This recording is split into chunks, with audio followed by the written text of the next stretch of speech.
Good afternoon, everyone, and welcome back to Starkey Farmstead. So today, Steven and I are gonna fry deer backstrap. Okay, so venison or deer, and we're gonna do it Southern style. So I had a couple of people ask me, hey Sam, would you start making some videos of certain foods you guys cook down in Southeast Louisiana? I said yes, this is gonna be the first one. So we're gonna cook breaded venison. Floured venison. Breaded. Call it flour. Whatever. So you can start with any type of flour you want. Some people are going to use wheat, some are going to use whole purpose. Just don't use a self-rising. You don't need that. You just need a whole purpose flour. Whether you use them wheat or white, it doesn't matter. It's going to come out the same way. All right, you guys, so you're going to get a bowl. You're going to put at least 2 cups of flour. I prefer white flour, but now that we have the wet dry mill, I'm gonna start getting whatever materials, like rough materials, or growing them and milling my own flour so that it'll be organic. I like to use Tony's. You can use whatever you want, and you're gonna want a lot of seasoning if you're from the South. You don't need salt and pepper because Tony's has salt and pepper in it. It does, but what it doesn't have is it does not have real salt. Okay, so I'm learning this. When they feed us table salt, you guys, with iodine, that's not real salt. Not like a sea salt, okay? Like a Redmond's or, you know, the pink Himalayan. So this salt is from Maui. It is a sea salt from Maui. I'm gonna put that in there so that we're getting all those minerals that we need in our diets. So I basically used the Tony's. I used the sea salt. Now I'm going to add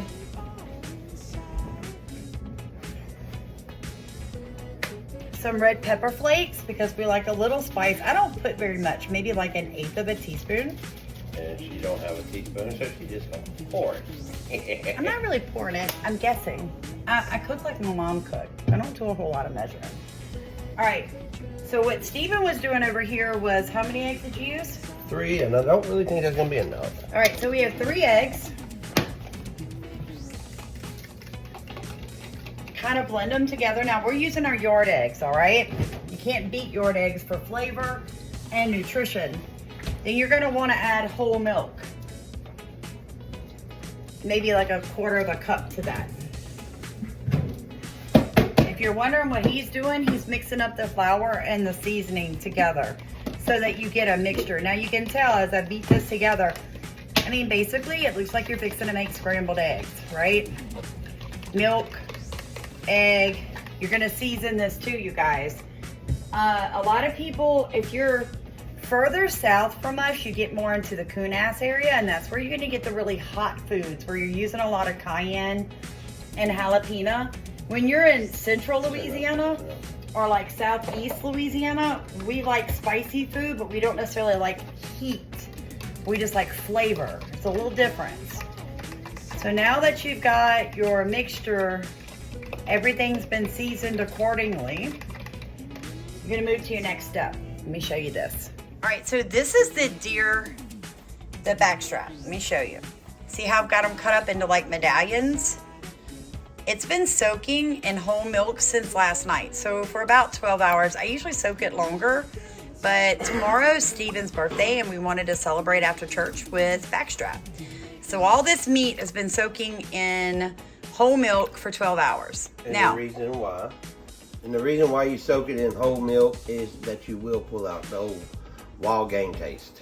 And a lot of the extra blood. Yeah, you'll pull out the blood, that wild game, so it don't taste. Right, so take strong. this milk and start pouring it down the drain so I can show them what that's gonna look like. The color of the milk is actually pink. So it does pull the blood, and that's what we're telling you guys. Look, you see the color of the milk?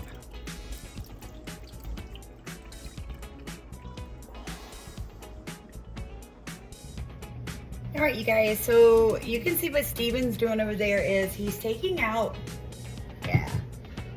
You still can't really see it. He's taking out the deer meat and he's putting it on a paper towel. One that's to sort kind of pat and dry, like so it's not so wet.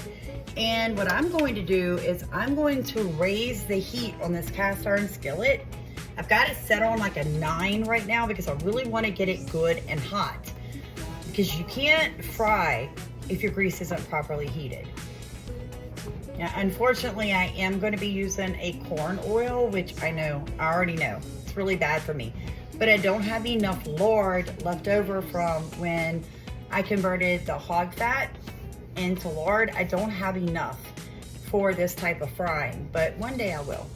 As God gives us more pigs to butcher and I have more fat that I've collected, I'll have more lard to use for deep frying. Until then, I'm going to use a corn oil. Yeah, meat board. So I can, some of them I need to cut again. You need to cut them again? Let me get you the big one. So now that you have floured it, now guys, Stephen and I kind of do it different. He takes the meat into the liquid solution and then into the flour. I do it, take the meat to the flour, then into the solution, then back into the flour. So you can do it however you want to, but I call it a double batter, and I like it double battered. It just makes it crispier, it makes it fry better. Now, once you get the bowl that you're gonna be putting your deer meat into after you fry it, put a paper towel on the bottom. I really like this one because it's got these little ridges, so it makes it really, really good. So put a paper towel, because if anything goes through this, that oil's gonna get in the ridges and it's gonna stir off my fried foods. If you do not have a paper towel, you can use a cotton rag or an old clean cotton shirt, or you can use a paper bag. All right guys, so next step, because my husband found something to do. Double battered. You can tell if your grease is gonna be hot enough, you guys. Like this, right?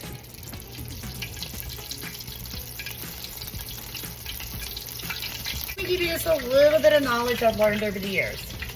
Too hot. It burns it before it cooks the center. Not hot enough. The more food you put in it lowers the overall temperature, and your flour starts coming off of it very rapidly, and you do not get a good crispy piece of meat.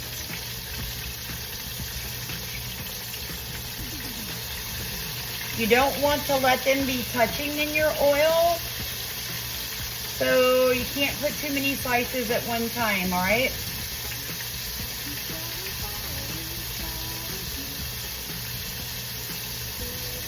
Now my temperature is down to about a 5. I give it about 3.5 minutes on each side. Then I flip it for another 3.5 minutes. And then I pull it out. Not too difficult, huh? You guys will know that it's working when you start to see a little bit of blood. See that? All right, so that's what you want to see. That's letting you know that these thicker pieces are starting to cook in the center. See that pretty brown? That's what I'm talking about. If your grease is too hot, you're not gonna really be able to get that pretty brown color, okay? And if it's too cold or not hot enough, you're gonna start to lose all of your flour. Let me see what's going on here. These pieces look like they lost their flour. Yeah, so all that batter came off of those. And that happens. Smaller pieces don't really hold on to the batter. It's another reason why I make medallion sized. You know, but when you let your husband in your kitchen, y'all already know. Isn't that beautiful though? You ought to smell it. It smells divine. Now in preparation for my medallions to go in here, more seasoning. That way when you set it down, it'll just pack a little bit more seasoning on top of the fried pieces, and it will be divine. You can't use too much seasoning, ladies. The problem is you can make it too salty and you can make it too fire hot, but you can't season it too much. Let's stop right here and talk about something. If you have any flour left over when you are done breading whatever you're frying, whether it's chicken, fish, or deer meat, wild pork, whatever, guys, throw this away. I had a friend of mine that had like a half a bowl of flour left over one time after we breaded up some chicken legs together to fry, and I threw it out, and she couldn't understand why. And I explained to her, there's disease in this now. So please don't keep, flour's not that expensive that we need to risk giving our families any kinds of disease or infection or bacteria because we let them eat flour. that was full of like salmonella. So please guys, just a warning, do not keep used flour. So it's coming along really, really nicely, you guys. I'm working on my third big skillet full of deep fried medallion sized deer sausage. I'm giving my husband the look. He was trying to trick me. I noticed he was chewing something and I'm like, what are you chewing? Because I've got the cooked deer meat beside me, or there won't be any left when I get through cooking. He's like, I'm eating raw meat. Who's eating crackers? Hey, Steve. I'm smelling it, make sure it's done. Why don't you go ahead and taste test it? What do you think?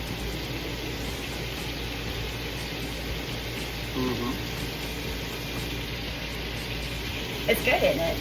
Oh, backstrap's always good. Shut up. It's not always good. People don't know how to cook it. Here, call the kid. Tell the kid to come eat. Actually, Tyler, our adopted son, he's the one that killed this deer, and it was a nice backstrap. Like 3 pounds, 3 or 4 pounds. Like, it was big. Really big. Early in the hunting season, so the deer are still, you have plenty to eat, you know, it's not that cold here.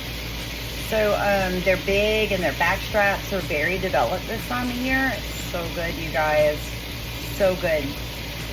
So out of curiosity, I was asking if anybody would like to share with me their favorite like side dish for Thanksgiving. I'm gonna choose one out of all the ones that are sent in to me, and I'm gonna cook it on here. And we're gonna cook together.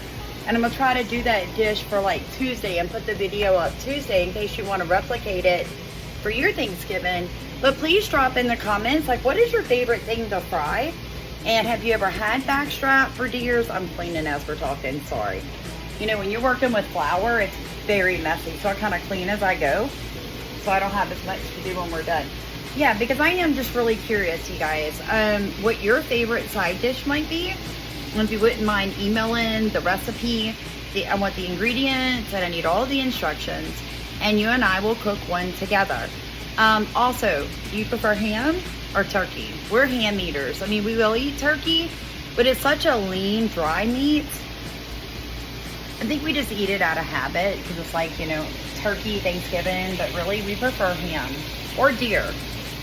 You know, if we can have deer for Thanksgiving, like, we're down with that. But I want to show you guys what it looks like, or what it should look like when it's ready to come out of the grease.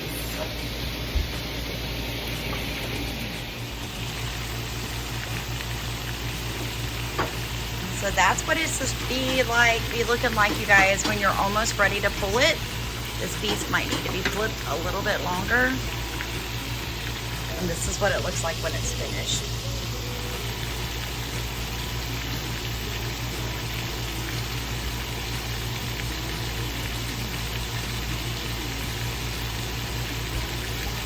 Out.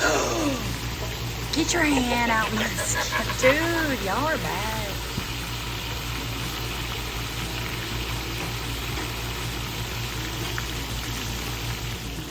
You're welcome. Thank you for killing the deer. All right, Steven, you said you like yours with ketchup. Kyler, you said you like yours with mayonnaise and ketchup. I mean, I do. And hot sauce. There's hot sauce up there. You want it? I seasoned it. I think I seasoned it enough. Okay. It's good? Mm-hmm. You need more season?